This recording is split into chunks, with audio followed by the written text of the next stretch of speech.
I encourage people as much as I can to actually get saved, and apart from that, to hold on and allow the Holy Spirit to help you to cultivate a relationship with Him, because through a relationship, the Holy Spirit can help you to custom make solutions for the things that afflict you directly, that might not be uniform to everyone. So today I want to speak about a situation that I handled about erectile dysfunction in a marriage. Now, part of the beauty of a marriage is fruitfulness. Fruitfulness in the spirit, fruitfulness, sorry, where productivity is concerned, maybe finances, fruitfulness in growth, fruitfulness in bringing forth life, and such, advantages of a godly marriage. And so if one area of that is not fruitful, then it means there's some information that you need to be exposed to that will help that area that has caused pain and lack of fruit, that will help you to figure out what it is like. And so in this particular situation, they had been dealing with erectile dysfunction for the longest time, tried everything, gone for medication, gone for counseling and everything. And then we happened to pray about this situation, and trust me, through the wisdom of God, God really showed us how finances were directly involved in this matter. Now, this is how I mean. This person was lagging behind in tithe and offering, and so one of the benefits of tithe and offering is that it helps to protect the process of a seed to harvest.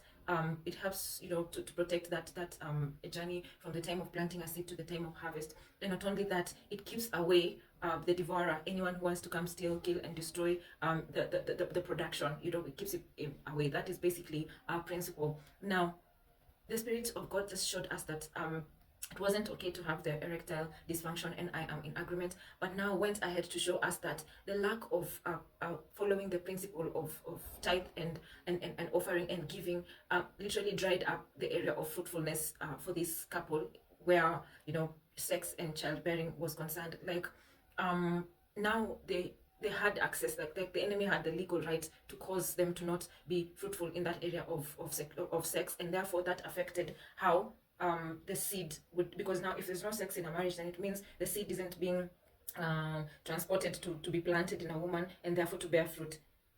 So I had never thought of that. I had never thought of it in that way, honestly.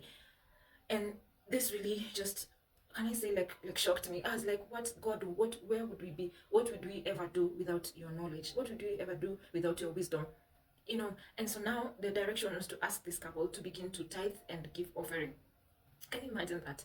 And that issue then will be addressed. The devourer will be rebuked, and then their process of sexuality and being productive in the process will be addressed.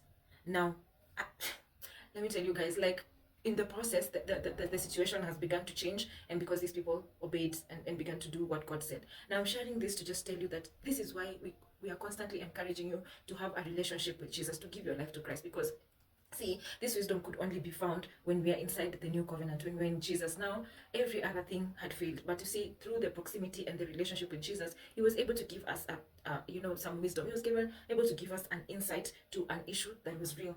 And I am so looking forward to the fullness of their testimony. And I don't know if they would be able to comfortably share, but I would really love for these people to talk about this.